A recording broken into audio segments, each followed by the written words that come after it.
Nossa língua, nossa língua. Boa noite. No Nossa Língua Portuguesa de hoje você vai conhecer a bela Maria Ercília, que é especialista em informática. Eu vou conversar com ela, tentando desvendar alguns dos mistérios dessa linguagem nebulosa aí, o tal do informatiquês. Ainda no programa de hoje, você vai ter a doce voz de Marisa Monte.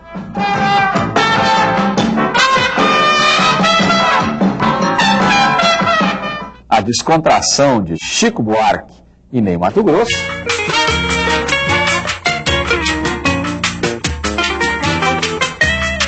E daqui a pouco eu volto. Língua portuguesa, nossa língua portuguesa, nossa língua, nossa língua, nossa língua portuguesa. Nossa língua. Nossa língua portuguesa.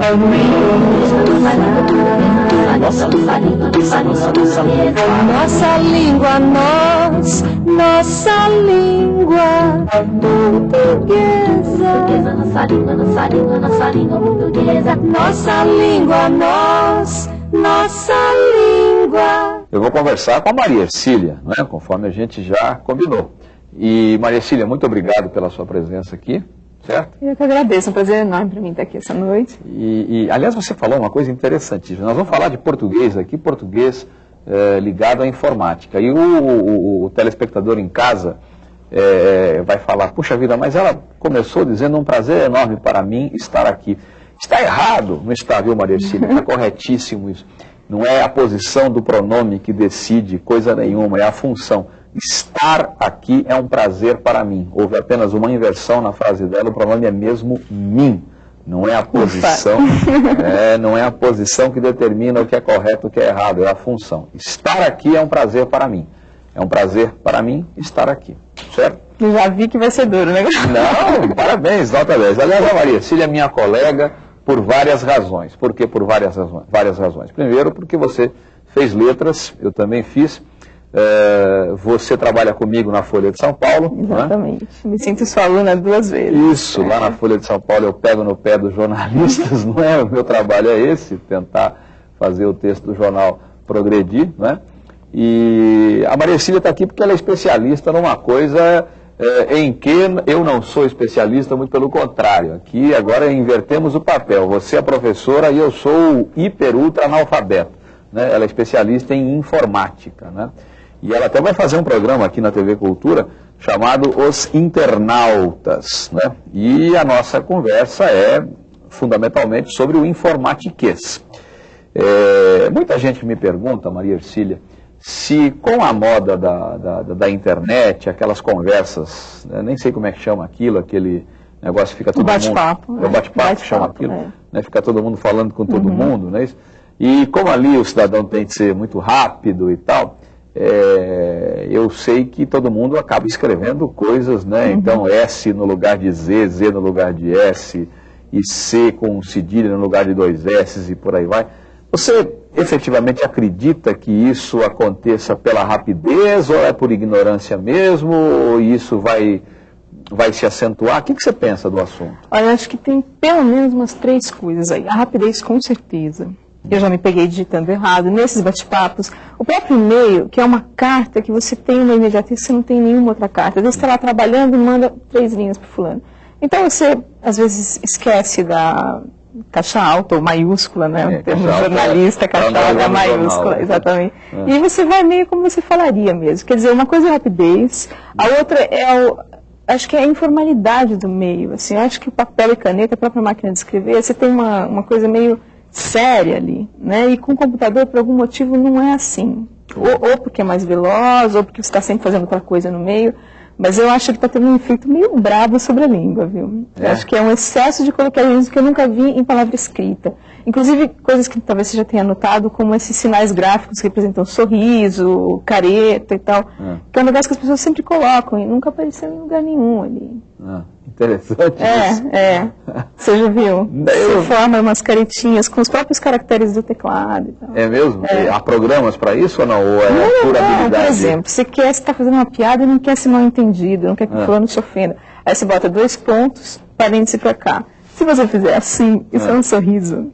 E aí você lasca isso no fim da frase. Ô, louco, quer dizer, é uma nova pontuação, digamos assim. É uma pontuação meio emocional ali. E as pessoas entendem, isso já cria uma espécie de código entre as pessoas. Totalmente, isso aí é uma linguazinha. Tem manuais, tem umas 3 ou 4 caretas básicas que todo mundo usa. Mas tem manuais e tem careta com bigode, careta com barba, com seios, com óculos, tudo usando sempre um 8 ou um 2 pontos, enfim, é um negócio bem curioso ali. Bem curioso, Para quem não sabe, as pessoas pensam que a única manifestação de linguagem é a língua, né, o idioma. Não é necessariamente assim, né? Existem várias maneiras de alguém se expressar, né? Uma placa de trânsito é uma forma de linguagem, né? E nesse caso, o que você está dizendo é isso também, né? Esses sinais todos. Como eu disse para você, eu sou meio avesso a essa coisa do computador, não por nada, é porque eu realmente já passei da idade, eu acho. Eu acho isso uma bobagem. Legal. Acho que eu conheço o David Zing. Sim. Nossa Senhora. Ele sabe tudo. Sabe tudo. Mas a minha dificuldade, assim, não é nem dificuldade. Na verdade, eu uso o computador como máquina de escrever. Né? E fim de papo. Agora, aquela coisa de entrar na internet, de ficar horas e tal, programa daqui, programa de lá, eu não tenho muita... Realmente isso não me diz absolutamente nada. Não sou tentado a fazer isso. Mas vamos falar um pouquinho ainda dessa coisa, dessa influência que você vê aí na língua e tal. A gente sempre ensina em sala de aula que falar uma coisa e escrever é outra, né? Especialmente no Brasil. O Brasil talvez seja, pelo menos dos países que eu conheço um bocado, e ligando os países que eu conheço com as línguas que eu conheço, acho que o Brasil é, sem dúvida, o país em que a distância entre o que se fala e o padrão culto talvez seja, talvez não, a distância mais significativa que eu conheço aí. Interessante. E no caso você está dizendo que se cria uma outra língua.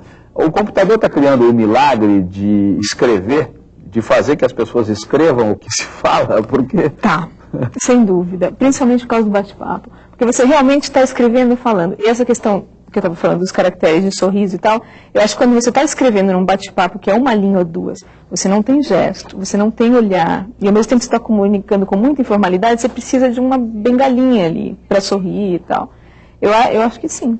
Acho que isso tem efeitos bons e ruins, né? Porque você às vezes esquece completamente de regras que são da escrita culta, né? Mas também pode aproximar as pessoas do ato de escrever, o que é muito bacana. Se, como você está me dizendo, as pessoas têm um pouco de receio aqui no Brasil, né? Às vezes você vê meninos de 14 anos que passam o dia escrevendo, porque eles estão fazendo o diabo da página na internet. E o cara está escrevendo muito, ele não escreveria de outra forma. Assim, isso deve ter algum efeito interessante ali.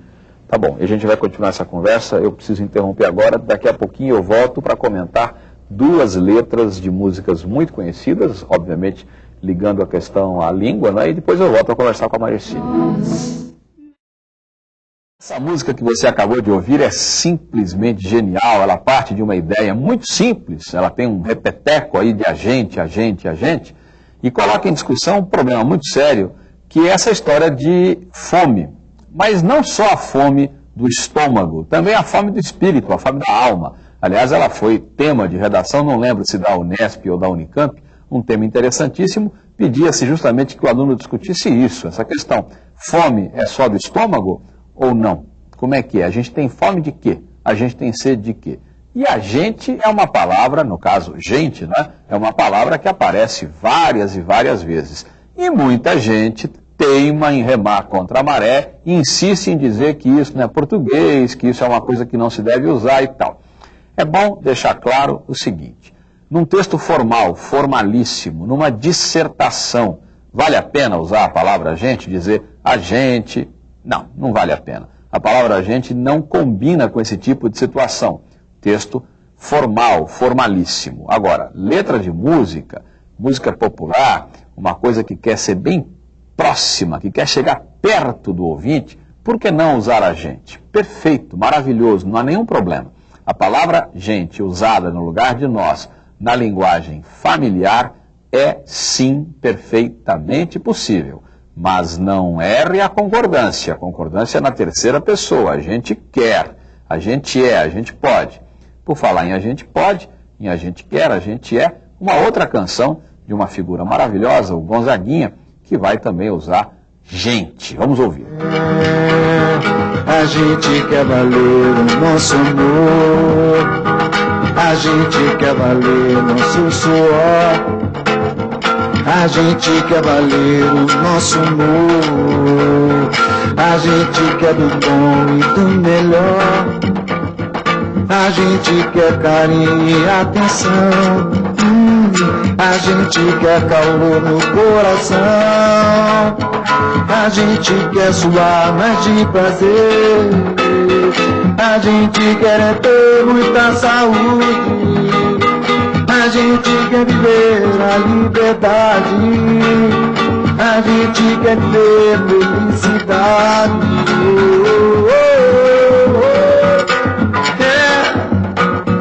A gente não tem cara de panaca, a gente não tem jeito de babaca, a gente não está com a bunda espantada. Essa é outra canção genial do querido Gonzaguinha, em que ele dá uma aula aqui de cidadania, de noção da participação de cada um, daquilo que as pessoas querem, não é? Do desejo das pessoas desse país, desejo de que o Brasil se transforme efetivamente num país decente, e que as pessoas possam ter a sua condição básica atendida. No caso, como diz a letra, a gente quer ser cidadão.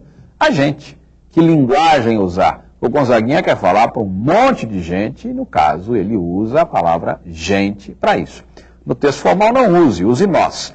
E mesmo quando se trata de bate-papo, se você quiser usar gente, use o verbo na terceira pessoa. A gente queremos, não dá. A gente quer, nós queremos. É fácil entender por que ocorre o cruzamento, porque as pessoas falam a gente queremos, ou algumas pessoas falam a gente queremos. Falam justamente porque a gente substitui nós, e acabam confundindo a concordância, mas não confunda. A gente quer, nós queremos. E a gente só no bate-papo na linguagem informal. Na linguagem formal, nós.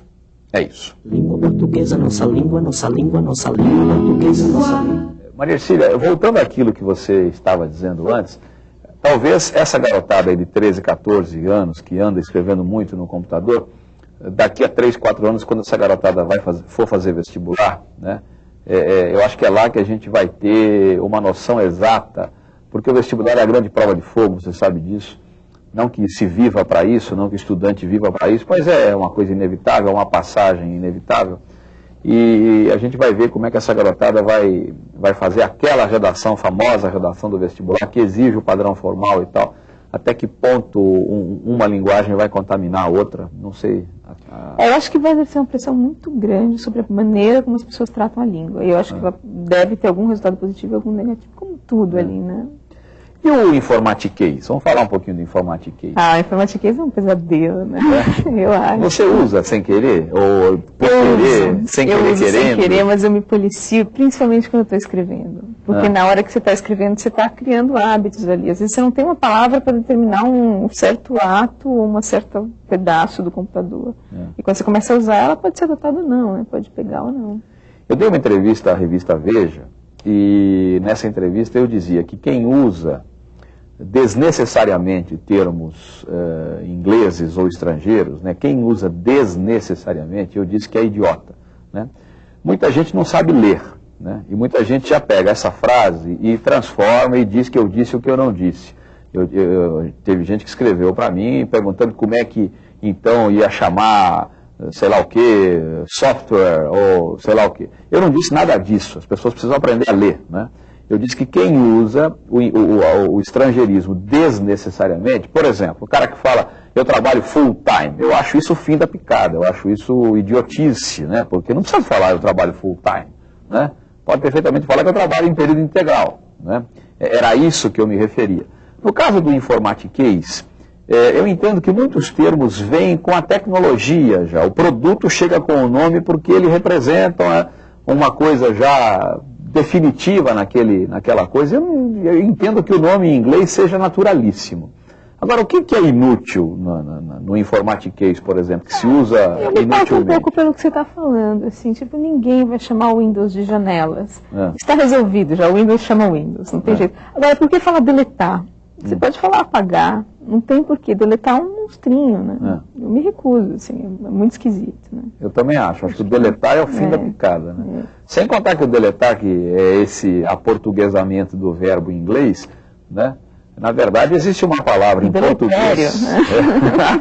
Eu ia falar essa, né? O deletério que é o que destrói tudo. Né? Mas existe uma palavra em português que é da língua culta, chique, a dessa, a palavra é delir. Delir que quer dizer apagar, que vem do latim delira, e que talvez tenha sido a base do delete lá do inglês, né? Deve ter sido isso mesmo, porque na língua inglesa você sabe que há muitas palavras, acho que mais da metade, né? De origem latina, né? De origem latina. Além do deletar, qual é a tradução de software, por exemplo? Então, a tradução... Programa de computador. Isso pode... Ao pé da letra seria o quê? Software. Software é delicado. Aí é uma coisa bem americana, né, Pascoal? Que você tem o hardware e o software. São os wares, né? Os utensílios, né? O ware é utensílio soft, que é programa, você não vê, você não pega, e o hard, que é o equipamento, né? Sim. É uma coisa que eu acho que no inglês funciona muito bem, por oposição. Aí você tem o software complementando o hardware. Né? E o HD lá, que é o hard disk. Isso é disco rígido. Né? Agora, em Portugal, por exemplo, o mouse é rato. Porque sempre traduz mais que a gente, né? Eles traduzem tudo, a gente pega mais. Isso é uma coisa engraçada também, porque algumas pegam, outras não pegam. E a gente nunca sabe por quê. É engraçado isso. Mas software convive com programa, você pode falar programa, pode falar software. Mas eu acho legal que peguem essas que efetivamente são necessárias, né? Porque são aquelas que traduzem, né? Exato, aquelas que você não acha o equivalente razoável que soe bem. Tudo bem, né? Agora, olha só o que o Ulisses mandou pra gente aqui, ó. Onde que é isso aqui? É da página de ajuda quando se abre o Windows 95, né? Então, tá lá, clique aqui e tal, não sei o quê. Se você ver o assistente, siga as instruções apresentadas na tela. Se você ver propriedades do seu soquete PC, MC, né, isso significa que o suporte ao Windows de 32 é bits, que se fala isso aqui, ou é bytes? Bits. E tem plural isso? É bit ou bits? Como é que é? É bits, bit, plural bits. Eles falam bits mesmo. Para placas PC já está ativado. Né? Então, se você ver... Eu prefiro Caetano Veloso, que diz na TV, se você vir um deputado mal dissimulado, correto, né? Que é o correto. Há muito erro de português. Muito. Eu aproveito para dar uma bronca nesse pessoal que pega tradutor para fazer software, porque é uma coisa que é feita de qualquer jeito. Tem um monte de desafios. Primeiro que eles usam 500 termos que você já não sabe muito bem o que é. Por exemplo, o tal do programa de navegação, Netscape. Tem lá bookmarks, o cara traduziu por marcadores, ok. Mas aí tem uma série de exemplos que você não sabe o que é em português. Que isso é um problema, né? Uma expressão muito americana e o cara não tem a menor sutileza para traduzir. E outra é isso aí, a língua em si é totalmente maltratada, assim. Quer dizer, uma editora, quando vai traduzir um livro, ela toma muito cuidado. Agora, uma empresa de software não toma nenhum. É uma tradução completamente operacional, não pensa que a pessoa vai estar olhando para aquilo o tempo todo, pegando hábitos, tentando entender. Né? Isso cria dificuldade. Também, né? Você passa horas ali lendo no computador. Né? Isso cria dificuldade para o usuário. De entendimento. Aí, por exemplo, ele já pode pegar um vício, né? Ele tem um verbo errado. Né? Então eu aproveito a sua autoridade no assunto, por favor. Na verdade não, porque esse é um assunto eu acho que ninguém é especialista, ninguém sabe direito o que está acontecendo, as palavras estão entrando no português, você não sabe se é certo ou se é errado. Então... Sim, mas você podia aproveitar de novo e dar uma paulada nesse pessoal que... Eu prefiro usar software em inglês, porque eu evito esse problema de esbarrar com o português que vai me doer nos olhos. Ou eu não vou entender, ou vai estar errado.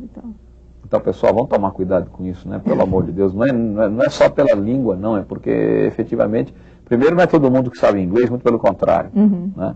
E segundo, porque não custa nada fazer direito, não custa nada contratar um professor de português para dar um caráter decente a isso. Né? Chama o Pascoal. Não, o Pascoal já tem muito o que fazer na vida. Eu tenho vários colegas que poderiam perfeitamente fazer isso, com toda a competência e tal. Né? Maria Cília, muito obrigado mesmo a Eu que você pela agradeço, presença. foi ótimo. É um assunto super legal, que pouca gente fala. Tá legal, muito obrigado. As palavras se juntam. Muita coisa que você diz surgiu, muita palavra que você diz surgiu de fusão. Por exemplo, você sabe que a palavra embora é a soma de três palavras? Em, boa, hora. Você sabe que a palavra pernalta, uma ave pernalta é a soma de duas palavras, perna, alta. Que a palavra aguardente é a soma de duas palavras, água, ardente, e por aí vai, né? Essas somas existem. Uma soma muito comum é das preposições, da preposição de, da preposição em, por exemplo, da preposição por, com palavras de outras classes gramaticais. Por exemplo, a palavra de, a preposição de, se funde com a palavra aqui, o advérbio aqui, e o resultado é daqui, né? A palavra em, a preposição em, se funde com o pronome este, o resultado é neste, ou com esta, o resultado é nesta, e por aí vai. Essas combinações, às vezes, causam, essas fusões, às vezes, causam algumas dúvidas. Por exemplo, será que eu posso usar dum em vez de de-um? Será que é possível? Eu vou chamar aqui o Chico Buarque e o Ney Matogrosso para que eles cantem uma canção para nós, a música Até o Fim, e depois a gente vai discutir esse assunto. Vamos lá.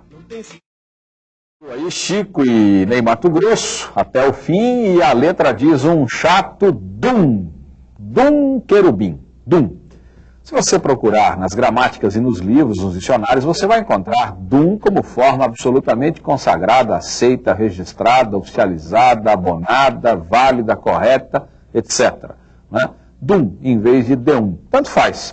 Ela gosta de um rapaz esquisito, ela gosta de um rapaz esquisito. É absolutamente indiferente usar dum ou de um, no caso. O mesmo se pode dizer em relação a num ou em um. Ela mora numa rua escura, ela mora em uma rua escura. Algumas fusões desse tipo não têm tradição na língua clássica. Por exemplo, pronde, que o Chico Buarque usou aí na letra, pronde mesmo que eu vou, pronde mesmo que vou, diz a letra, para onde, de para onde, para pronde, já é uma fusão, tanto quanto radical aí, isso não tem abono, não tem registro, convém que você deixe isso para certos textos em que a linguagem é tratada com mais liberdade, convém não usar nos textos mais formais. Vamos ver outros casos numa outra canção, vamos lá. Meu amor, Paulinho Mosca aí cantou essa canção e ele fala corria para um shopping center. Essa é uma das combinações, das contrações aí no caso, que não tem lá também um trânsito muito tranquilo, né? Muita gente não usa isso em textos formais, convém também que você não use. As contrações mais oficializadas, as mais consagradas, aquelas que se podem usar sem susto, tum, duma, num, numa, neste, nesta, daquele, daquela, naquele, naquela, no, na, e por aí vai, né? Na dúvida, consulte o dicionário, veja lá se a contração está oficializada, está abonada, tem registro clássico. É isso. Língua portuguesa, nossa língua portuguesa, nossa língua, nossa língua, nossa língua portuguesa. Nossa língua. Nossa língua portuguesa. Nossa língua, nossa língua portuguesa. Nossa língua, nossa língua portuguesa. Nossa língua, nossa